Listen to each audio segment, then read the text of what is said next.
Hello friends, ഞാൻ doctor Rohit V M.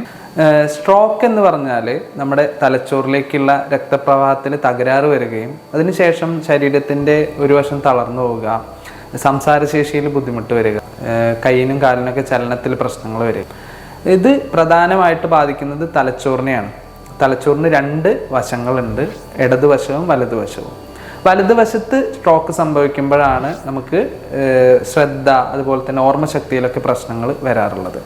ഇടതുഭാഗത്ത് ബാധിക്കുമ്പോഴാണ് സംസാരശേഷിയിലും അതുപോലെ ഭാഷയിലും പ്രശ്നങ്ങൾ വരാറുള്ളത്. ആയുർവേദത്തിൽ നമ്മൾ സ്ട്രോക്കിന് പക്ഷാഘാതം എന്നാണ് പറയുക. അതിൽ തന്നെ വാക്പ്രവർത്തിക്കാണ്, സ്പീച്ച് ബുദ്ധിമുട്ട് വരുമ്പോൾ വാക്പ്രവർത്തിക്ക് ബുദ്ധിമുട്ട് എന്നാണ് പറയുക. സ്ട്രോക്കിൽ തന്നെ തലച്ചോറിനെ ബാധിക്കുമ്പോൾ സ്പീച്ചുമായി ബന്ധപ്പെട്ടിട്ട് 2-3 കണ്ടീഷൻസ് വരാറുണ്ട്. അതിലൊന്നാണ് അഫേസിയ എന്ന് പറയുന്ന കണ്ടീഷൻ.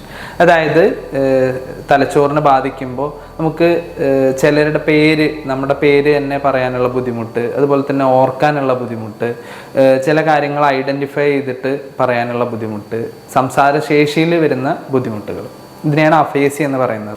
അതുപോലെ തന്നെ മറ്റൊരു കണ്ടീഷനാണ് ഡിസാർത്രിയ.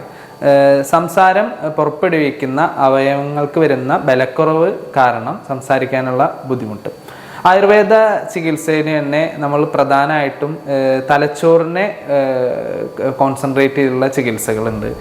ബ്രോഡായിട്ട് പറയുമ്പോൾ ശിരോവസ്തി, ശിരോധാര, അതുപോലെ തന്നെ പിജു, തലപൊതിച്ചിൽ പോലെയുള്ള ചികിത്സകളൊക്കെ ഇതിൽ വളരെ റിസൾട്ട് ഉണ്ടാക്കാറുണ്ട്.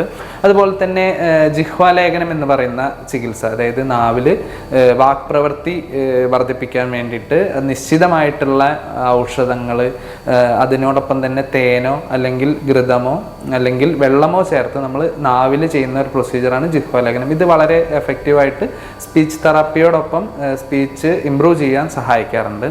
അതുപോലെ തന്നെ അവയവങ്ങൾക്ക് വരുന്ന ബുദ്ധിമുട്ടുകളിൽ നമുക്ക് ക്ഷീരബല പോലെയുള്ള ബ്രഹ്മണമായിട്ടുള്ള തൈലങ്ങൾ യൂസ് ചെയ്തിട്ട് കൊണ്ട് തന്നെ വായിൽ പിടിച്ചു നിർത്തുക, മസിലിന് ബലം വെപ്പിക്കുക, അതുപോലെ തന്നെ എക്സ്റ്റേണലായിട്ട് മസാജുകൾ കൊടുക്കുക, സ്റ്റീം കൊടുക്കുക. ഇതൊക്കെ ഈ മസിൽ വീക്ക്നെസ് കുറയാനും അതുപോലെ തന്നെ മസിലിൻ്റെ ബലം വർദ്ധിപ്പിക്കാനും സഹായിക്കും.